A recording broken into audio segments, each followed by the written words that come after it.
should I say aloha? Aloha. I love seeing everyone's take on their Hawaiian outfits or Caribbean outfits, colorful looking outfits, which is fun.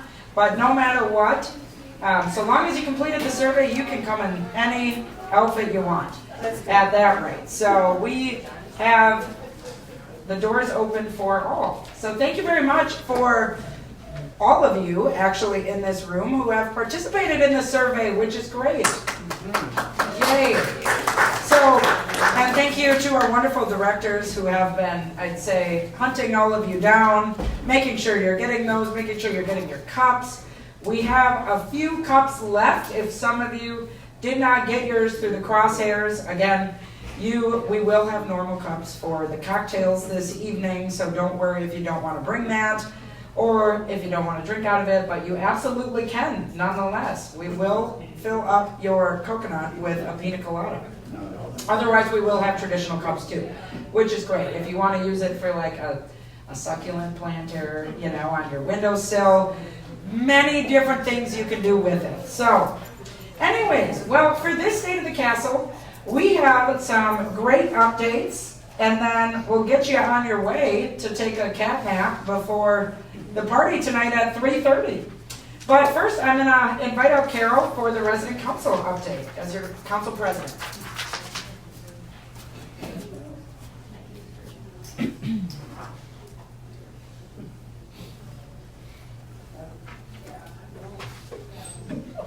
Hi, can you hear me?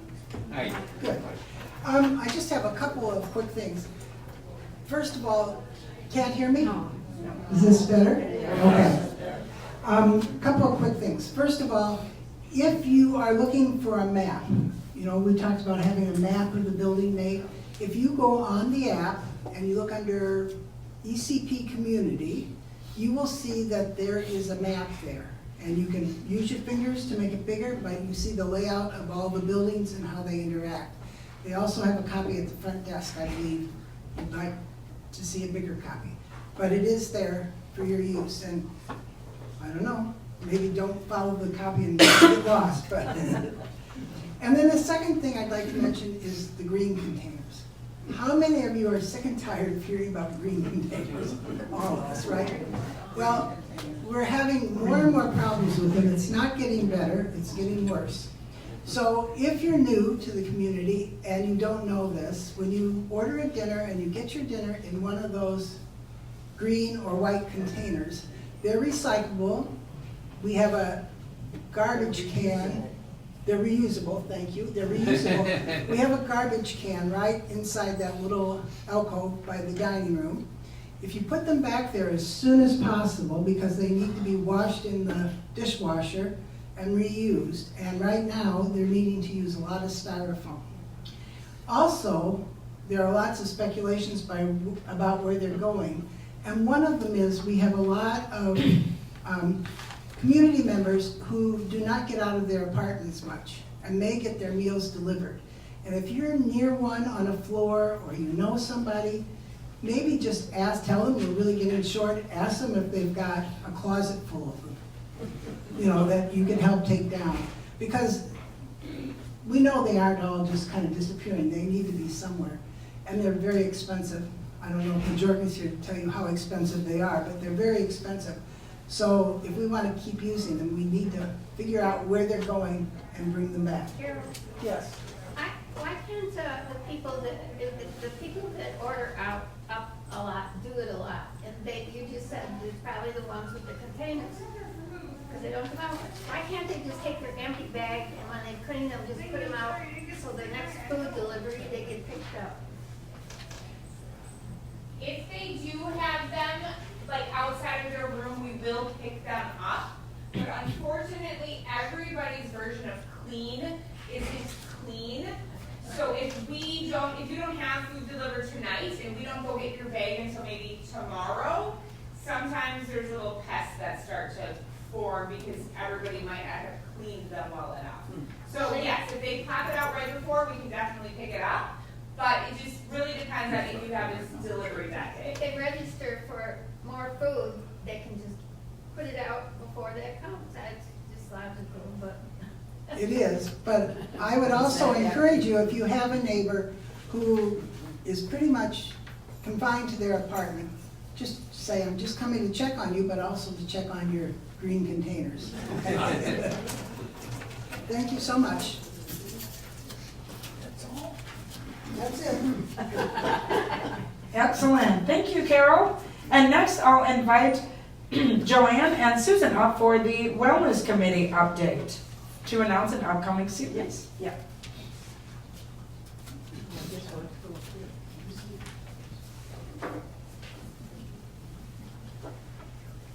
Hi.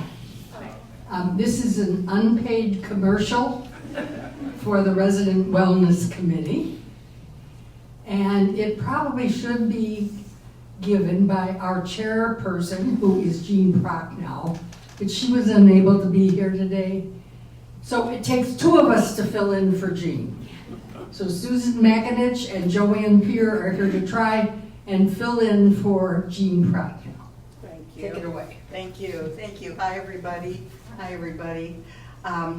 So our Wellness Committee has been thinking a lot lately about the circle of life journey, as in the entire life cycle each of us is on, especially as we've experienced so many losses of our friends here over the past months, year, and more, of course. So while there's no easy way to talk about end-of-life issues, the Wellness Committee is nonetheless moving forward, and we're planning a series of thoughtful presentations as well as opportunities for conversation and action over the coming months, not all bunched together. You know, we explore the beginning, we explore and prepare for the beginning of life. So the idea now is to explore and prepare for the end of life. And what better place than here among our friends? And included in those friends is anybody who is not planning to die. Right. Would be welcome at these presentations Yes. as well. So whether you are planning on dying or not, we hope that you will join us over these coming months as we explore and prepare together. And we have a first presentation coming right up in August, Monday, August 24th. And this will be about what I hope will be kind of a deep dive into palliative care. What it is, what it isn't, when's the right time, how will you benefit, how does one benefit from that? So please stay tuned, everybody, and we do hope to see you around for these presentations. Thanks.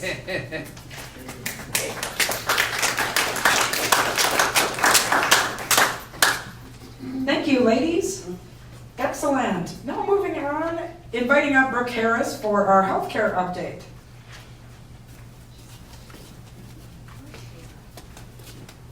Good afternoon. I always want to adjust this or maybe bend down. Can everyone hear me okay? Yes? I'm getting head nods? You're tall. Good afternoon. Yeah, let's see. Oh, that's better.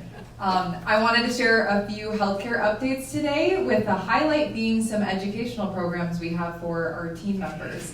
First, I just want to recap. Last month, we had our wellness series presentation, and that was meeting our Bradford Terrace nursing leadership team. So thank you for those who attended. Those who didn't, this was an opportunity to meet and greet with our entire leadership team, get to know them, understand their roles and responsibilities, and we had an open-ended question and answer session. So very interactive, so I appreciate the participation with that, and special shout out to the Resident Wellness Committee for helping us bring that idea to life. It is something, and also participating. I know a lot of you were there firsthand, and getting that opportunity to communicate with our team is, the questions that come up can be unpredictable, but it's important that we have the avenues for you to express any questions, concerns, or just curiosity. So I appreciate that. We do intend on holding a similar presentation at least once a year, as we find so much value in having that interface with our nursing team. In addition to raising awareness of Bradford Terrace services, there have been several ways that we keep continuing education a priority for all of our team members and specifically our healthcare team. Just a couple weeks ago, you might have noticed we were in this room hosting a series of all staff meetings for all employees. This was a great time to cover, reiterate professionalism, our hospitality promises with our team members, and we also touched a lot on safety subjects. Safety being safe work practices, how do we ensure resident safety, heat awareness, as we know we've had a lot of heat spells over these summer months, and very productive meetings overall. Upcoming for our nursing department, we have in-person monthly meetings with our team members, and this dives deeper into the standard operating procedures of that department based on their role. That could include things such as, care continuity. We often talk about timeliness and responsiveness to care needs within all levels of Bradford Terrace. Just a great time to kind of recap and have those very job-specific things covered. This is something we do every single month with our nursing department. Again, I'm just speaking for our healthcare right now. I know every department has their own load of trainings that they conduct. Aside from those in-person trainings, we also have online training platforms that our nursing team keeps up with and all other employees too. This is through a platform called Relias, and these are more of those scheduled trainings, those reminders and refreshers that we need on an annual basis. For healthcare, that could be infection control reminders, bloodborne pathogens, how to care for someone with dementia, so on and so forth. All this being said, just wanted to shed some light on all of the educational programs and continued growth that we work on with our healthcare team. If anyone has any questions for me now, I'm happy to answer. Otherwise, if you want to connect later, I'm happy to share. We do a lot of education and we take pride on continuing ed with our team, just to keep them up to speed with things. If there aren't any questions, I will invite the next speaker. Mike, thank you. Thank you.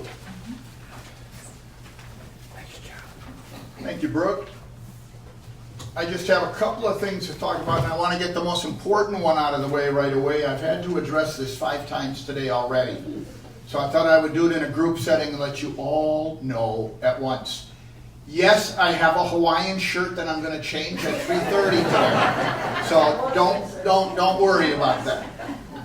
A couple of updates that I was asked to share with you, and then a couple that I have for myself. First of all, there has been a great deal of question about the success of the Alzheimer's fundraising that we had this past month. And I am the one who prepared the final report on how we did financially. I want you to know, first of all, Jen McEwen and her team, they did just a fabulous job running that, didn't they? She led of her own staff she worked with, but she also led a group of volunteers of your neighbors in soliciting all this. It's always a team effort, but a good team has a head. And so thank you, Jen, for all of that. I want you to know that Jen and I separately kept track of all the revenue. And we compared it at the end to make sure that we agreed. The reason for that is your donations are tax deductible. And we wanted to make sure that you're going to get full credit for all of your donations. So we actually had 2 separate ledgers running, and the report that I'm about to give you is from comparing the 2 and making sure that we were in sync. First of all, you know, there were 2 parts to our campaign.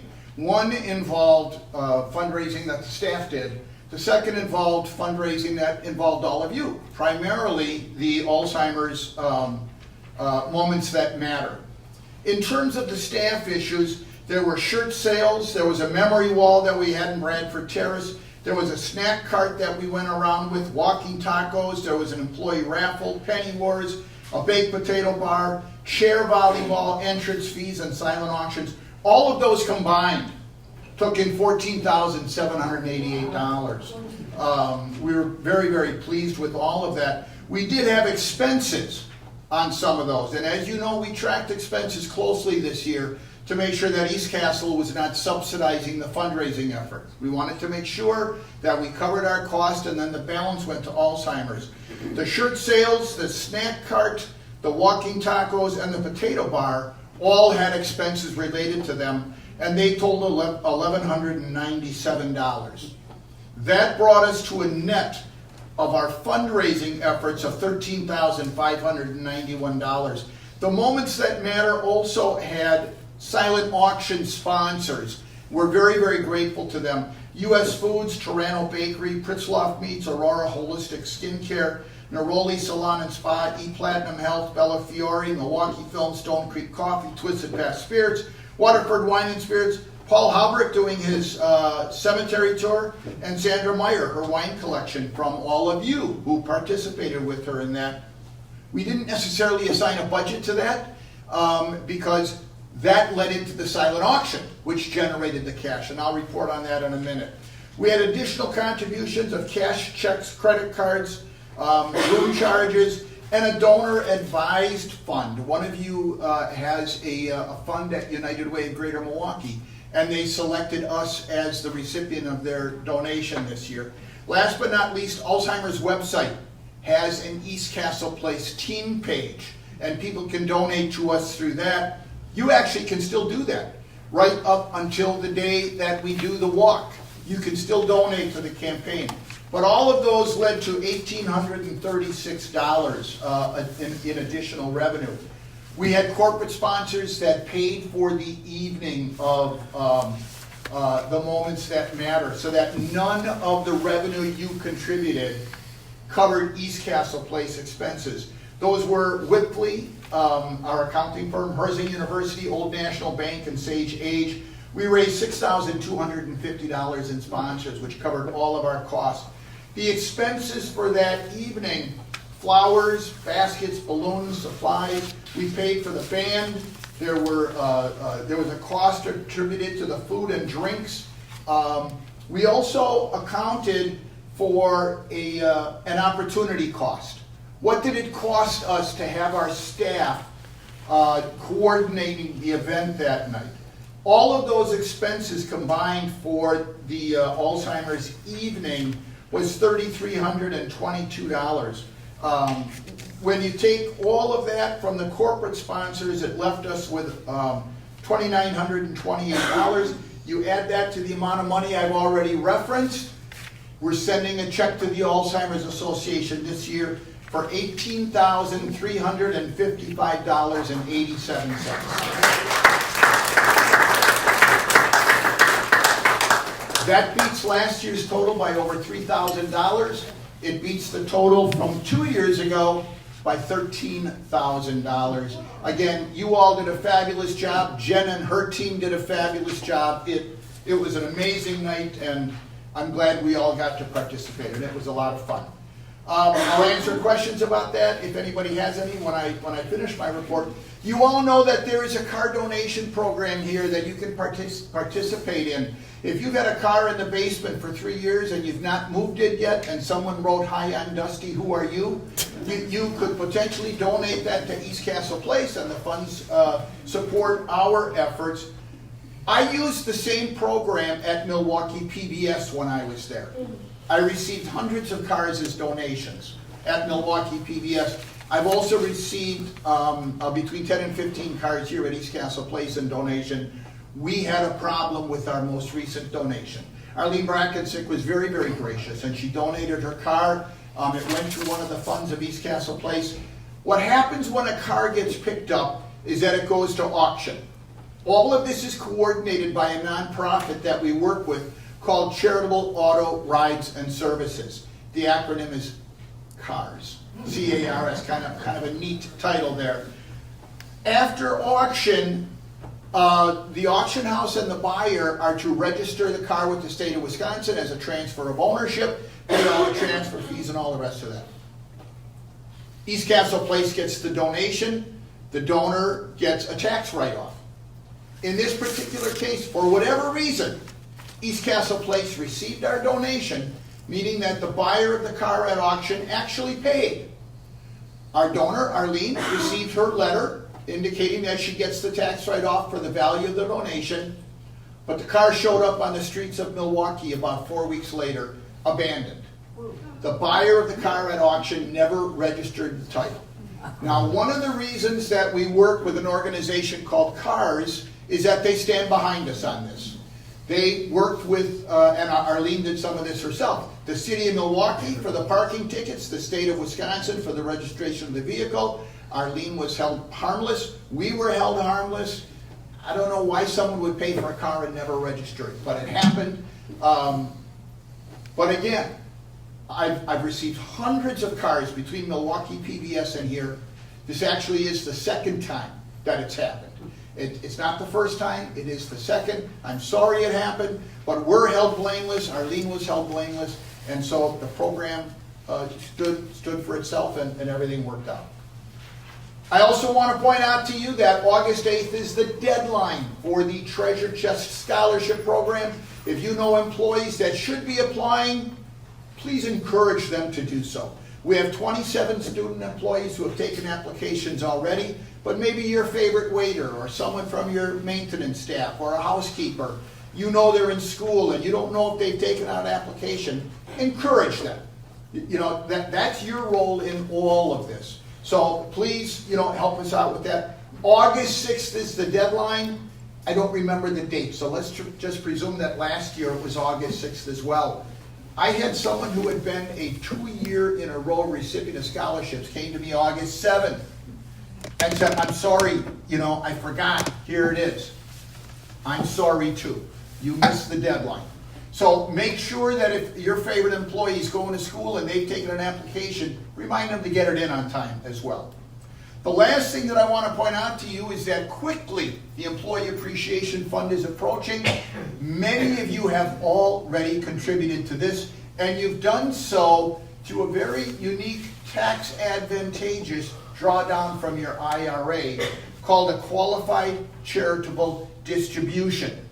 Your money manager is not obligated to turn around that check from your IRA to East Castle Place and any other charity of your choice other than their own time frame. If you intend to use a qualified charitable distribution as part of your required minimum distribution this year, please come and see me if you don't know how to do it, because the sooner we start processing it, the better. I would hate for you to miss out on an opportunity because you waited too long and it took your money manager a month and a half to process that check and send it to us. So, come and see me. I can walk you through the process. It's as easy as could be. Can I answer any questions on any of those topics? Yes? Mike, we all know you're a pretty special guy here, one in a million. And it's nice to know that is recognized on our agendas. It's the only set of dots that are not with a circle. Thank you. I appreciate the kind words, but just know I do pay extra to have the agenda done the way I like it. But I'm very grateful for the compliments. Thank you very much. Truly, it means more to me than you'll ever know. Yes? Judy? I know you gave us an aggregate of, say, something like the baked potato sale. After you've deducted the cost of the food and so on and so forth, what's an average amount you make on something Well, like that? specifically on the baked potato sale, we took in $486. Our cost to provide that food was $70. So there was $416 contributed to the Alzheimer's campaign through that specific one. And each of our events like that, where we can document the costs, we do. Yes, Sandra? All of these benefits, the baked potato, all that stuff, they all occurred in that 3-month period, is that correct? Yes. Jen, is that right? Yes, May Okay. and June only. Okay. I was going to run over with the mic, but I'm old, so I didn't. I will yell, May and June only for all of those events. Must have been July as well, 3 months. Nope. I was done. The bonus I had was June 30th. Done. July 1st, I was like, we're good, and yeah. Great. The amazing thing about all of that, May and June and all the rest of that, through the whole thing, and it rotated between the two staff members, But half of Jen's staff were gone on maternity leave. One in the beginning of the campaign, one at the end of the campaign, and Jen still held it all together with her Which staff. I know is only those 2 months. There was a question over here, a hand raised. No? Any other questions I can answer for you? All right, thank you very much. I'm going to turn it over to Evan. Okay, Mike. Thank you. I know you're typing for me, not for Mike. Yeah. Aloha, everyone. So happy that we brought this back, chair volleyball team. Great work. So I just want to throw it out there. Every Wednesday and Friday we play, outside of the first Friday, which is play reading group. So if you haven't played before or are interested, just want to watch, please always feel free to come out. It's great fun. Even when we play, we go to Newcastle or we go somewhere else, it's fun. You know, it's not competitive. No one gets hurt. We might get bonked in the head, but it's all fun. The second thing I want to talk about is today I walked through the hallways, and you guys might have seen it walking in. The art committee put up the new art gallery. If you haven't had a chance to go look at it, it's awesome. So it's paintings from one of our residents and pictures from that resident's daughter. On the northeast side of the wall up here, there's a frame with the story about the art gallery, so I'd really, really recommend you check it out. And then next week, Wednesday, we'll have our happy hour kind of unveiling and talking about that. So please, please check that out or come to the art gallery opening next week. And then just some quick updates. So the first one, I hope you all got the August calendar. If you haven't, it is uploaded to the app, and there are physical copies in the library. I just want to thank the Lifestyle Committee very much for all the hard work. And if you do have any suggestions, please bring them to me or someone from the committee. We take those all seriously. We have a whole list that we just updated. We talk about them. We say, would it be good for the community? Who would benefit from it? And then we put it into action. So please know we look forward to all your suggestions and we take them seriously. The last one in August 5th is a Wednesday. That is our Idlewice boat cruise. So I actually have a few spots left, but I need to know by end of the day, Friday, if you want to go, no later. And I just want to remind people, and I've reached out to a few people who are bringing guests. There are transportation at 3 o'clock and 3:30, and I'll send a reminder email, hey, you're signed up in this spot, you're signed up in this spot, be ready by this time. For those driving yourself, we need to be at the dock, ready to go onto the boat at 4 o'clock. It will leave you. Outside of that, I have nothing else, but I will open up to questions. All right, with that, I'll pass it on to Eric. I'll leave that up here for Eric. Yeah.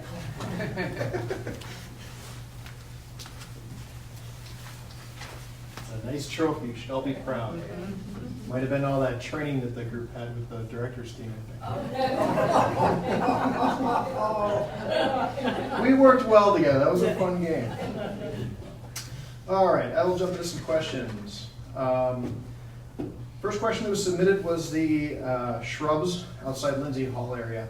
Some of that's the holly that they're referencing.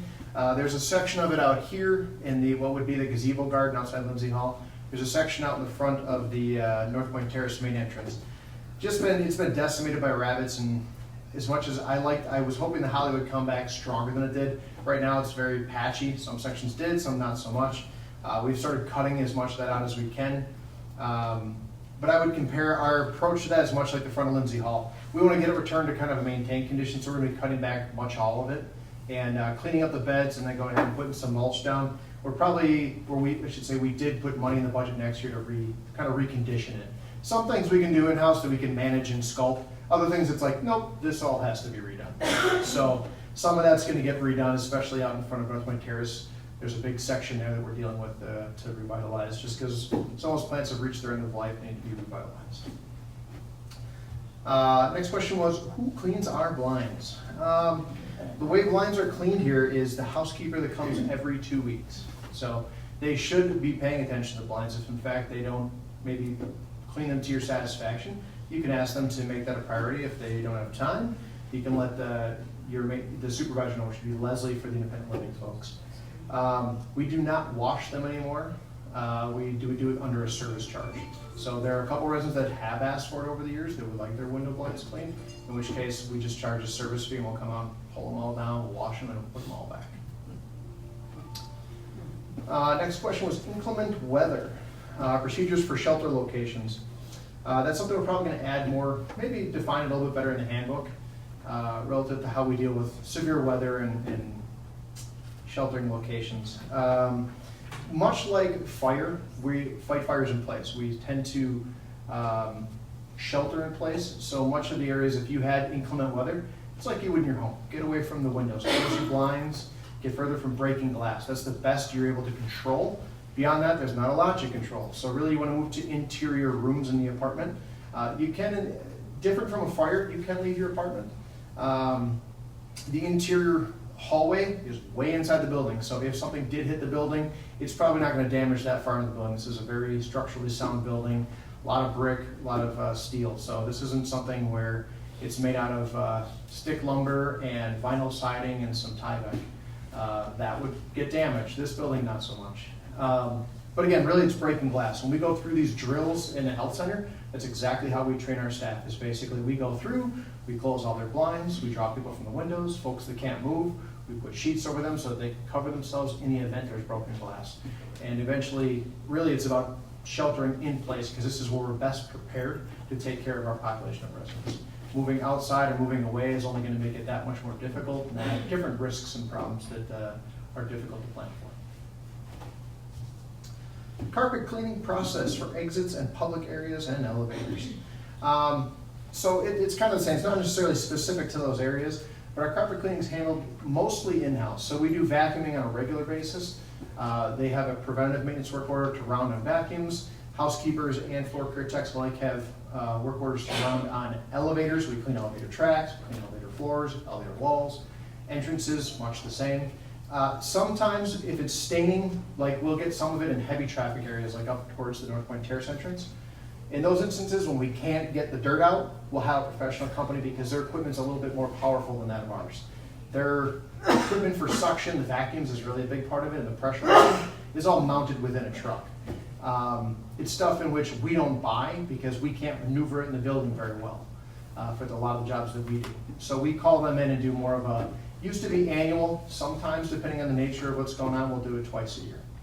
But we use an outside contractor for when it gets bad, otherwise we manage most of it in place. If you see something that maybe we're just missing, feel free to put that work order in so we can respond to it and make sure that we hear what your request is so we can attend to it. I think you skipped the first bullet point. Yeah. Plants, shrubs, that's the building? No. Uh-oh. Might be working off an old one. Oh, garage cleaning. August 17th to the 21st, we'll be doing some garage cleaning. We'll be going through all the garages. You'll see a more detailed memo coming up probably a week or so before that time, in which case basically we just have certain sections of the garages out on certain days. So we can get in there, we can clean everything up, we sweep it all out, we pressure wash everything down so it's nice and clean and it's not being drug in the building and it's a little bit more sightly. We tend to take care of a lot of light bulbs at that point too, because your cars are out of the way, so we can get to all those fixtures a little bit easier. But you'll see a more in-depth detailed memo coming out. What if we're gone during those days?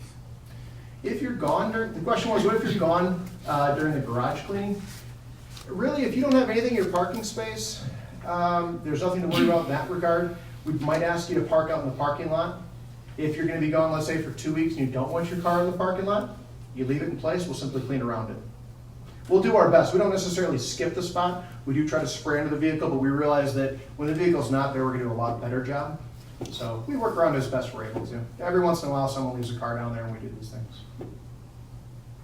That is my submit questions. Any other questions? Yes? Does the garage cleaning include taking away all the old washers, dryers, or refrigerators, chairs, tables, stuff? The stuff that we move around the facility, but I can't keep a garbage can or container on the property, yes. Some of that stuff is pulled out of apartments and it's maintained. Some of that stuff will get cleaned out. We do try to do kind of a whole house cleaning of the garages. So, yeah, unfortunately, we do store some of it down there simply because we don't have a dumpster on site. So we store it until we get to a certain capacity, and then we throw it all in the dumpster and get it out of here as quickly as possible. But some of the appliances we do too. We do kind of a nice housekeeping in the whole garage as much as we Do we can. use those appliances again if they're faulty? Do we use them again if they're faulty? It's like there's something wrong with them because they've been taken out. Not necessarily. Different ones have different problems. Sometimes we'll take it down there to store it, to take parts off of it. There's a unit that's maybe 4 years old, but we've repaired it on 3 occasions, even under warranty, for a compressor. Everything else is new on it, and you'd be surprised at the cost of some of those silly plastic parts on there. In which case, we'll keep it and take it for parts, and then we take enough of them off it, we'll get it out of here. But some of them are parts, and some of them are just meant to go. What we'll do is we'll hold, if, let's say your appliance fails in your apartment, we'll bring you a new washer dryer, we'll take yours out, it goes down in storage. When the appliance company comes to put in new appliances for other locations, we can ask them to pick it up. So they do us a courtesy and take it out of here for us. Otherwise, it'd be a real hassle to recycle it or dump it on our behalf. You're welcome. Yes, Judy. What about the bushes that face Bradford? Bushes that face Bradford. That's the hollies too. Oh, you're talking out in the North Point Terrace entrance? Mm-hmm. Yeah. Am I saying that right, Judy? Is it the North Point Terrace section? Yes. Yes. Yes. Okay, When I just you want and to I make walked. sure. I don't want West to. of the I don't want to gate. assume. Bradford, and I look at those bushes every day and they look off. It's to the west of the. Are you talking the ones that are along the fence line, Judy? Yeah. The ones Those you and I bushes, walked. yeah, those probably need to be, they've been thinning over the past couple of years quite a bit. Yeah, they're not, now it's more of a leaves on the top kind of thing, so. Probably a lot of those will be touched when we look at renovating out there next year. That's why we put some money aside for that. Yeah, good. Mhm. Yeah, I looked down on them and there's half of them are dead. Yeah, the ones on the fence line there, they've been, Yeah, yeah, and it's more sort towards the shady side. The area that gets more sun, they don't have as much of a problem, but the shady side ones are really thinning out. But yes, that'll be addressed for next year. Okay. One more, way in back, yes? Yes, Oh, I'm sorry. Yeah, I just happened to walk along the roadway going out to Lake Drive along the south end of Lake Terrace. And the landscaping looks wonderful. Yeah. It really looks so beautiful. Well, thank you. Let them know how. Thank you for your patience and all the folks that live in Lake Great Terrace. job, yeah. We wanted That to, was- it was over a couple of years, it was kind of longer than I think we would have liked, but it was the building of Lake Terrace, then we were like, you don't really want to touch the landscaping until you deal with the roadway. So then we spent all that time, money doing the asphalting, and it was like, okay, now we can do the landscaping and finally put a bow on it. So I'm glad it turned out nice. Yeah, beautiful. We hope that you feel the same way when we revitalize those other areas next year. All right, move along back to Lindsay.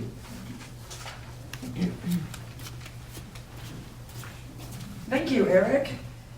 Yes, hats off to Eric and Josh and the team for maintaining our ground so beautifully, even with the lack of rain that we've had. It's unbelievable that the grass is like brush. And then obviously maintaining the areas of, and I appreciate many of your feedback when Eric and I walk the grounds together and so on, and identifying it as well as seeing areas that you see as priority too. Again, our goal is we don't just want to rip those up today, and then, as many of you know who have been gardeners, you can't just plant anything at any time of the year too.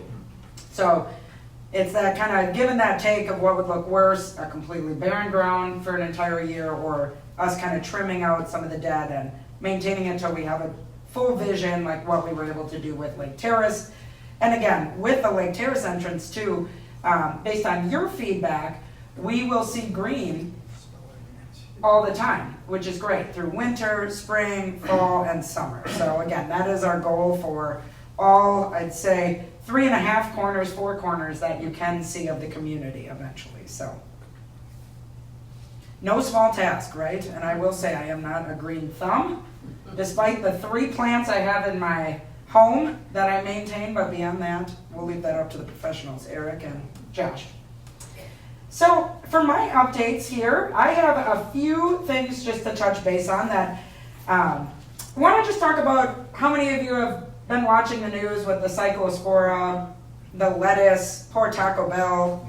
getting dragged through the mud on their shredded lettuce and so on in the Taylor farms. So again, we don't have Cyclospora here, but I just want to touch base on what that would look like. Again, it spreads generally not person to person. So if you get it, you are individualized, similar to like what a food poisoning would be. Again, very extravagant GI symptoms, stomachache, diarrhea, vomiting, sweating, similar to what we would see with a neuro outbreak of sorts. So it is usually caught or infected, the parasite, through eating and drinking, food or water that's been contaminated. Things like lettuce is the origin of what the CDC has identified. It sounds like not every case has been reported thus far, and so they want to make sure that herbs as well as berries and other fruits and vegetables, you are being diligent in washing too. So I just want to echo that when you go to the grocery store, just be extra prudent in washing your berries, soaking them in vinegar, things like that help. Again, you can just soak it in water or rinse it too. I will say I bought blueberries and I just ran it under the sink. I did not soak them and I appear to be fine. And most people would be, as the recalls from many of the large distributors have been taken off the shelves, but you can never be too careful. And then many of our friends, and neighbors and people that I'm sure you've interacted with, if you've gone out to dinner, they're like, well, I'm not going to get a salad. But here at East Castle, just so you are aware, our vendors and Majarka and her team have done a great job, along with our partner LCS, of ensuring safety that U.S. Foods, Cisco, Marchese, where we get our local products as well as nationally delivered products, all of those that have been on that recall list are not here at East Castle Place. So there is essentially no risk of that. That would be coming through our dining room. Great. And again, as always, there is a summer flu and a summer GI bug that is going around. I fell victim to it about 2.5 weeks ago. It was nasty. I haven't been that sick in a while. And I just want you all to be aware, it's little things like sore throats, chills, fever, headaches. So wash your hands. Don't get comfortable kind of in the warmth here. Being aware of your fatigue as well as how much you're exhausting yourself too, especially with the hot weather that we've had and what is in the forecast. It's going to be about 96 Saturday, Sunday, and Monday again. So just making sure you're staying hydrated, you're taking care of yourself, you're managing your symptoms, and you're not overdoing it. Because I know there's so many fun things occurring, like the air show this weekend, or going to the pool with grandkids, or going out north, things like that. So just being aware of that and taking care of yourself. Because again, things are going around. Wearing a mask obviously can help, but hand washing is the utmost important, and just monitoring your symptoms. And as always, if you are feeling sick, we need to know that. Sometimes Teresa or the front desk hears about it through your neighbor. I know sometimes it's, I don't want to bother them, or I don't want to, it's not that big of a deal. It was just a little cold. We even want to know that. We're not gonna hunt you down or make a big deal out of it necessarily, but our job is to make sure you're safe and your neighbors are safe too. So thank you on that. Resident Wi-Fi. So this has been an ongoing issue lately of what we've seen with some of your neighbors, or perhaps your experience yourself, have had intermittent internet issues. So we have been in an uphill battle with Spectrum and AT&T because we utilize both vendors. And we, based on our professional multiple vendors that we use to help us analyze our Wi-Fi, our capabilities, as well as the signal strengths in our selective apartments, have given us a few changes to make that we've done on our internal end. But you will see a memo, and I wanted to make mention of it today, that it's been suggested, and we would recommend that you could do after this, due to the many network names, and which is like an SSID if you are into that. But the network names, we have many people connected multiple devices connected, and it can create some of those delays that you might experience in certain rooms of your house versus other rooms.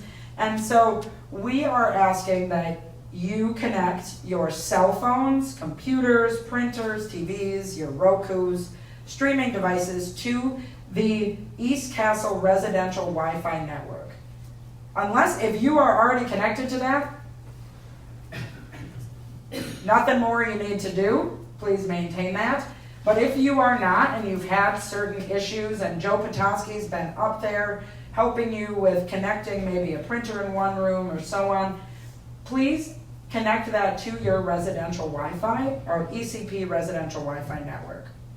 If you need assistance of that, please put in a work order or call the front desk, and Joe will come up right away tomorrow and help each and every one of you if you need assistance with that. But it should be pretty simple. Oftentimes too, the password hasn't changed. If you were logged into that before on your phone, you should be able just to click that and it will automatically readopt that password and that network for your connection. So we are hopeful that this will improve the connections and some of the spottiness, because unfortunately you would think, and I scratch my head, that you can get Wi-Fi in space and Wi-Fi on the planes now, with no connectivity, but why don't we have the capabilities here? Oftentimes it comes with concrete, and that can create large gaps in certain areas. And with how structurally sound this building has been for over 140 plus years, we have a lot of concrete. So we have been working through that, and it doesn't necessarily mean adding more of what I've talked about as access points in the back is going to make it better, but this should see improvements, and if not, it will help us in the next direction for you all rejoining the East Castle Wi-Fi. So, any questions, please put in a work order, and Joe Petoskey will come on up and see you. All right, any Wi-Fi questions that I can answer off the cuff? No? Excellent. So then, my last update, again, thank you all for your resident satisfaction surveys. We are at about 98% compliance right now, or not compliance, I don't like that word, but participation. So thank you very much for each and every one of you and taking the time to complete that. Again, I know there is only limited amount of writing sections. I want to just echo that there has been people who want to provide more feedback, and I think sometimes those questions can be so vague, and seem so generalized, and perhaps you want to talk about the buffet that you may not like, that's one day a week on Sundays versus the other 6 days of the week are amazing. We still want that feedback. If you would write that down, send me an email, type it out and print it anonymously, put it in my mailbox or Gigi or Teresa's. We would love that feedback, getting down a little more into the nitty-gritty of some of your questions, positive feedback, constructive feedback, so that we can make East Castle Place a great home for each and every one of you. So please, there is no timestamp on that, but I'd say over the next week or two, if you so feel inclined to complete that. And then, as always, I received some more feedback surrounding that. How do we get this to promote it more? Because it doesn't we use it internally as a tool, but I would say, as marketing always echoes, but I will, if you have positive feedback, write a review. Google, Yahoo, Yelp. We take all of our reviews here at East Castle Place. I'm a big believer. I read the reviews, and my last 2 years, New Year's resolutions have been writing more reviews, because why am I reading reviews that I never write reviews? So just something to consider on that end. So we appreciate your feedback on that and your participation, and can't wait for this afternoon. And then last, I just wanted to make a plug. I know Mike talked about our Alzheimer's campaign. Incredible work by all of you, our staff, Jen, Rita, Sandra, Joe, for our resident committees, and making that such a success. It is not over, because we still have the walk that is coming, that will be scheduled out Saturday, October 3rd at 9 a.m. We will have an East Castle Place van to go walk. It'll be a nice fall, crisp walk on that Saturday morning. And then on Thursday, October 1st, we will do our East Castle Place walk here, which will be fantastic. So hopefully nice fall-like weather to come. All right. Who has the first question for me? Did you get to go snorkeling? Oh, did I get to go snorkeling? Yes, I was in the Virgin Islands last week for a couple days. And yes, only saw sea turtles and stingrays, which was great, and some fish. So not a ton of snorkeling, but it was amazing. I'd never been down there, so I also didn't realize how far south it was. For some reason, I thought it was like near the Bahamas, and then it said a 4-hour flight still from Atlanta, and I was like, what? Halfway to Europe at that point. So, great question. Who else has questions? No? All right, well, we'll let you out of here. Oh, yeah, Mr. Flynn. I'm wondering if we have a new month next month that we're going to have a meeting. Oh, yes. So next, we will have the next meeting on August 27th at 1 p.m. So forget the typo on that one. We'll be good to go. So 1 o'clock, we'll see you next month. And hopefully have a little more information at the next meeting on budget updates, because that will be coming around the corner. It's a really good budget this year. I think you all are going to love it. That's what I'm convincing you all at this point. I think you're going to be very excited about it. So, anyways, we'll let you out of here with 6 minutes to spare to go have Mike be able to get his Hawaiian shirt on. And we'll see you all soon. Thank you very much. Have a great afternoon.